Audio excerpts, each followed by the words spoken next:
Bonjour à tous et j'espère que vous portez super bien. Vous venez de décrocher un client pour un site web. Maintenant, comment créer une proposition parfaite qui couvre en fait tous les différents aspects sans rien laisser de côté? Aujourd'hui, je vais vous guider pour créer une proposition complète et professionnelle qui ne laisse aucun détail de côté. À la fin de cette vidéo, je vais partager avec vous le lien qui vous donnera accès à la version complète du modèle que je vais vous présenter. Vous pourrez ainsi le télécharger et le modifier à votre guise pour vos futures propositions clients pour les sites web. Bien, avant de commencer, n'oubliez pas de vous abonner à ma chaîne pour soutenir la création de contenu comme celui-ci et encourager aussi l'algorithme à recommander ce type de vidéo à tous ceux qui en ont besoin pour créer des propositions clientes efficaces. Je suis Christian. Commençons à créer cette proposition pour clôturer et obtenir ce client qui est le vôtre.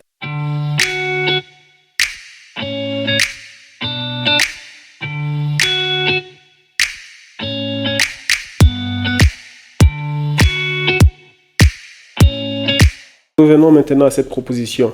On commence avec quoi? La première page ou bien la couverture qui doit porter le titre ou le nom du projet, permettant au client de voir déjà quelle est la proposition que vous êtes en train de lui soumettre. Donc ici, on a une proposition de site de cabinet médical. Ça, c'est un exemple que je vais utiliser, un exemple de projet qui peut être utilisé comme tremplin. Donc, il est important de mettre en fait toutes les informations nécessaires, telles que les coordonnées du client, en en-tête, comme c'est indiqué ici sur la première page. Du coup, il faut mettre son numéro de téléphone et tout. Et se rassurer de faire une petite introduction, juste sommaire déjà de ce qui doit être fait. La première section, qui est une section importante, c'est de faire la portée du travail, c'est-à-dire énumérer toutes les pages que vous allez créer, c'est-à-dire quelles sont les pages que vous allez créer, les nommer et bien les présenter. Ça, ce sont les pages qui seront présentées au client et le client saura que voici ce qui sera créé comme page, voici le nombre de pages. Et parlant des pages, j'aimerais accentuer sur l'aspect de la page ou bien des pages légales, telles que la page GDPR, qui est importante pour tous les sites qui sont créés, particulièrement en Europe. Donc, il en va de la responsabilité du développeur de bien vouloir mentionner cette page qui doit être toujours proposée au client et de façon impérative. Bien ensuite, après avoir proposé le nombre de pages et d'avoir défini le nombre de pages et les noms, on va aller également sur les services supplémentaires. Dans le cas du cabinet médical, on peut avoir une intégration telle que un système de prise de rendez-vous. Donc, si vous faites le développement, par exemple, dans du CMS comme sur WordPress, vous aurez besoin certainement de pouvoir trouver une extension ou un plugin qui va pouvoir apporter cette fonctionnalité au site. Bien sûr, vous allez expliquer rapidement pour que le client soit sûr de comprendre ce que ça veut dire. Donc, en quelques mots, vous expliquez exactement ce en quoi consiste en fait ce système de prise de rendez-vous. Donc, il ne faut pas en fait laisser les choses pour dire voilà, c'est assez évident. Le client qui est devant vous ne connaît pas tous les jargons techniques et peut-être ne comprend pas aussi tout ce que vous serez en train de proposer. Donc, allez sur cette base-là et vraiment détailler tout de telle sorte que ce soit assez clair pour le client. Ensuite, il y a un tutoriel vidéo. Ça, c'est vraiment accessoire, ça dépend de vous.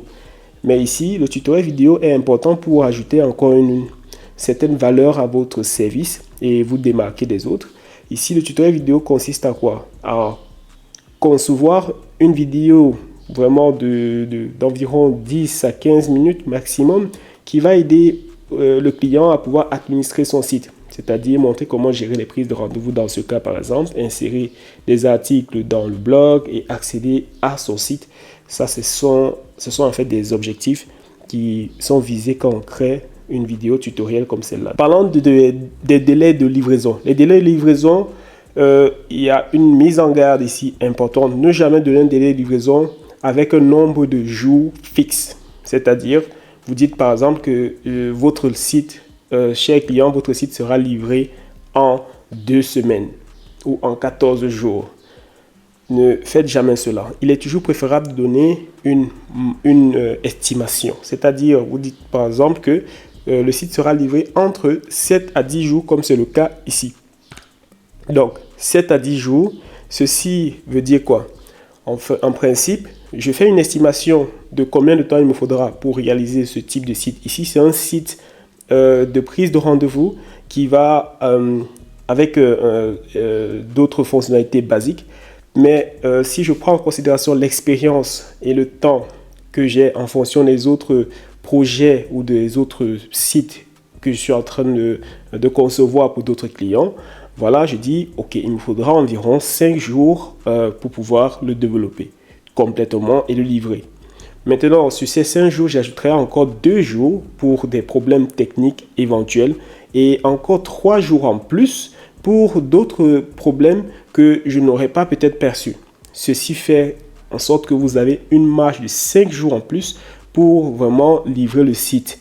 Donc, si vous livrez le site dans les 5 jours, alors super, le client, il est vraiment content parce que vous avez été expéditif sur le projet. Maintenant, s'il arrive que vous le livrez plutôt dans les délais qui sont impartis, c'est-à-dire entre 7 et 10 jours à cause des problèmes qui sont survenus et que vous avez pris en considération, même jusque-là, le client sera satisfait parce qu'il voit que vous avez respecté les délais que vous avez indiqués.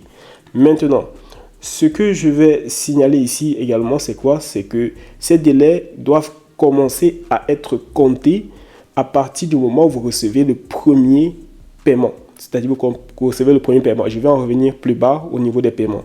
Ceci signifie que quoi? Si vous avez peut-être un virement bancaire qui doit être fait par le client pour régler comme ça le premier paiement avant que vous ne commenciez le travail, vous devez normalement vous assurer que vous envoyez un email à votre client dès que vous avez reçu comme ça le virement et l'indiquant que ceci compte comme étant le premier jour et que vous avez maintenant tout à votre disposition pour initier ou commencer le projet.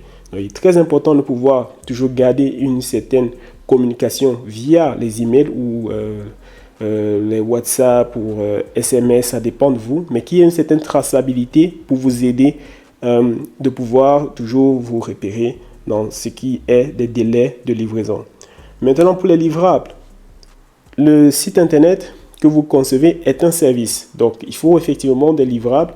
Et les livrables ici sont les suivants. Le premier, c'est le site web que vous avez conçu avec toutes les pages et fonctionnalités de réservation telles que ça a été défini normalement dans le cahier des charges, c'est-à-dire tout ce qui a été défini en amont, le nombre de pages et les fonctionnalités. Vous avez également les vidéos de formation pour l'administration du site web. Donc voilà un peu les deux livrables que le client s'attend à recevoir à la fin de la conception du site. Ensuite, il y a une partie très importante qui est la période d'observation des bugs du site. Donc ici, il faut garder toujours en vue que le site est comme un produit que vous livrez à votre client. Donc, si vous le livrez et après vous le dites, voilà, vous commencez à utiliser sans toutefois lui donner la possibilité d'évaluer si tout est OK, s'il n'y a pas de bug et tout, ça, ce serait un très mauvais service après-vente. Donc, vous êtes en train de livrer un produit qui peut éventuellement avoir des problèmes lorsqu'il est mis en production. Donc, ce qu'il faut faire, c'est donner une marge. Et dans le cas présent, une marge de 2 semaines, par exemple, est proposée dans mon cas. Vous pouvez proposer une marge peut-être même de 4 semaines. Mais gardez en vue que il faut bien spécifier que cette période est pour observer s'il y a par hasard des problèmes ou des bugs sur ce qui a déjà été conçu. Donc, il n'y a rien à ajouter et rien à retirer. Il faut juste se rassurer que ce qui a été conçu fonctionne bien lorsqu'il est déployé comme ça sur l'internet, c'est-à-dire lorsqu'il a déjà été mis en ligne ou mis en production et que les clients ou des personnes commencent à visiter ou à prendre des rendez-vous. Voilà, se rassurer par exemple que les emails arrivent effectivement lorsqu'ils prennent des rendez-vous, que les clients reçoivent les confirmations d'emails et tout ça, et s'il n'y a pas de bug dans ce sens ou des aspects qu'il faut modifier. Maintenant, nous allons aller également sur la maintenance et le support du client. Ça, c'est une partie importante. Pourquoi? Parce que le client doit se rassurer d'avoir peut-être un support après que le site ait été conçu. Donc, vous lui proposez déjà ces services en amont pour qu'il ait une idée en fait des types de services qu'il peut recevoir de vous. Ça permet également de faire ce qu'on entend en anglais par du upsell. Donc, vous venez ici, vous leur dites, OK, lorsque votre site sera conçu, vous pouvez également avoir la possibilité de recevoir des maintenances de notre part, soit sous un contrat, soit sur demande. C'est-à-dire, si le client a un problème sur son site, il peut vous contacter et vous serez à même de pouvoir évaluer le travail qui doit être fait pour le facturer en fonction des heures ou du temps qui sera requis pour pouvoir exécuter cette tâche qui est hors du contexte qui a été déjà défini en amont. Donc voilà, vous lui proposerez cela. Ou il peut aller et avoir plutôt une maintenance et un support avec un package qui est payé soit à l'année ou après chaque semestre. Donc le client pourra vous contacter à n'importe quel moment. Ça c'est idéal normalement pour des sites de e-commerce qui ont déjà un très gros trafic et de très grosses transactions qui sont effectuées. Donc parfois ils ont besoin de quelqu'un avec un contrat déjà bien établi. Et là, du coup, ils ont besoin de vous assez régulièrement pour intervenir. Bien sûr, il faut définir les taux horaires. Dans le cas présent, le taux horaire pour une intervention ponctuelle est de 25 €. Ensuite, on va sur le tableau qui fait un récapitulatif comme ça de tous les coûts qui seront imputés au client. Donc, le premier ou la première ligne contient en fait déjà tout ce qui va être conçu, c'est-à-dire votre main-d'œuvre, votre expertise, qui consiste à faire quoi? À créer le site web en soi, de faire la vidéo de formation, et vous allez un peu faire une petite description qui détaille un peu tout ce qui sera fait. Voilà, il y aura la création de cette page, vous pouvez aller voir des détails sur la porte du travail, la création du tableau de bord, une intégration de prise de rendez-vous, une création et édition de visuels, et une création de vidéos de formation tuto. Maintenant, le coût ici, qui est donné à 800 €, c'est un coût qui est normalement estimé en fonction des charges que vous avez en tant que freelance. Si vous êtes freelance et que vous avez des charges, vous devez normalement être sûr de bien faire les calculs. Et ça fera l'objet d'une autre vidéo. Ensuite, nous avons la partie nom de domaine et hébergement, crucial. Cette partie est importante à signaler au client pour lui faire comprendre que ça, ce sont des charges qui seront récurrentes. Maintenant, ici, l'hébergement que je recommande et qui est un hébergement que j'utilise personnellement pour tous les projets que j'ai et pour tous les clients et qui m'a vraiment pas déçu depuis que je l'utilise est Hostinger, hostinger.fr. Donc, vous avez le lien normalement dans la description. Vous pouvez cliquer et vous aurez accès à cela. Hostinger est en fait un hébergeur de qualité. Par exemple, pour ce pack qui est un pack business, vous avez droit à 100 sites web qui peuvent être créés comme ça à travers celui-ci. Une mémoire de 200 gigaoctets et aussi vous avez la possibilité d'avoir un nom de domaine gratuit. Donc, vous voyez, en fait, il y a la possibilité d'avoir pas mal de choses, une migration automatique et gratuite des sites web. Ça, c'est important à noter. Certains hébergeurs vont vous proposer une migration de l'hébergeur que vous aviez au départ à leur hébergeur en vous demandant un coût en plus. Mais eux, ils proposent cela gratuitement. Donc, ici, vous voyez, il y a pas mal d'options. Vous pouvez aller un peu plus loin et avoir encore d'autres informations importantes. C'est-à-dire, par exemple, pour l'intelligence artificielle, vous êtes capable de générer ou de créer un site à partir de l'intelligence artificielle ou encore générer des images à partir de l'intelligence artificielle. Vous voyez, il y a quand même pas mal d'intégrations qui sont ici et qui peuvent vraiment vous aider à pouvoir bien développer votre site et celui de votre client dans des délais vraiment très concurrentiels. Donc, ayant maintenant mis comme ça toutes les informations, vous faites le total et là, voilà le coût total. Et ici, le coût total doit être calculé en fonction de la TVA. Ici, la TVA est déjà inclue, mais c'est toujours important de mentionner la TVA si vous êtes soumis à la TVA. D'accord? Et dans le cas présent, selon le statut juridique qui était le mien, je n'avais pas en fait la TVA, donc je ne l'ai pas inclus. Donc vous devez calculer la TVA et la mentionner aussi ici de ce côté, de sorte que ce soit clair. Maintenant, l'autre section, maintenant, ce sont les modalités de paiement. Voilà, il faut que le client sache comment il doit payer. Et la recommandation à faire ici, c'est de payer 60% à l'avance avant le début du projet et 40% à la livraison, c'est-à-dire voir la section des livrables, c'est-à-dire lorsque les livrables seront fournis ou prêts à être fournis au client.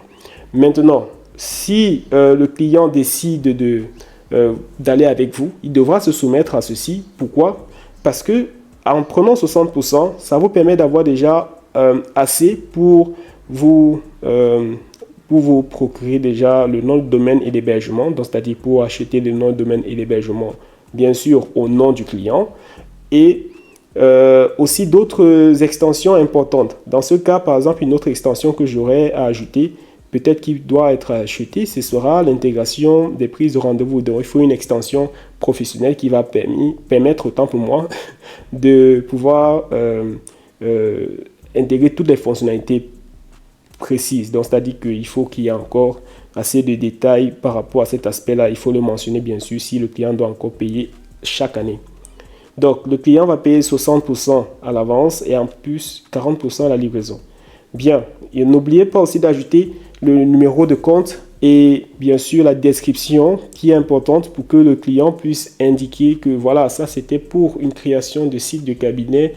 Donc, si vous faites des déclarations en fin de trimestre ou bien en fin d'année, dépendant de votre origine ou de votre pays et de comment est-ce que vous êtes établi, normalement, vous devrez avoir la possibilité de facilement faire une traçabilité des frais ou bien des montants qui ont été faits et où est-ce que vous devez normalement les imputer dans votre tableau quand vous faites votre tableau d'entrée et de sortie au niveau de l'année. Ensuite, aussi important que le paiement, je dirais, c'est la signature et la date. Le client doit se rassurer de signer. S'il ne signe pas, autant mieux ne pas commencer à travailler sur le projet, même s'il a les moyens financiers. J'insiste beaucoup sur cet aspect. Pourquoi? Lorsque le client signe, ça vous protège tous les deux et ça permet de pouvoir montrer que vous êtes tombé d'accord par rapport à cela. Moi, j'ai eu des cas où j'ai eu à travailler avec des clients, je lui ai fait une proposition et à la fin, le client ne signe pas. Et il se trouve que vers la fin, le client se décide de modifier quelques informations et après, je ne peux pas venir, par exemple, contredire ou dire au client, bon voilà, ceci n'était pas convenu, ça demande un coût en plus. Ça crée une forme de tension entre vous et le client. Par contre, en signant, le client est conscient de tout ce qui a été dit et tout ce qui a été écrit. Vous avez pris la peine de bien présenter, de soumettre au client et vous avez vraiment tout présenté. Et si le client est d'accord, il signe et là, du coup, on continue avec le paiement et le projet continue. Donc, ceci étant, voilà un peu comment créer une proposition cliente pour concevoir un site internet. Donc, si tu as aimé, je t'encourage comme ça à aller et t'abonner à ma chaîne ou de liker. Mais garde à l'esprit que ce modèle, il est disponible déjà dans le lien qui est dans la description, donc tu n'auras qu'à aller cliquer là-dessus et tu pourras avoir accès à ce modèle et tu pourras le modifier pour l'adapter à tes besoins. Allez, au revoir et à la prochaine vidéo.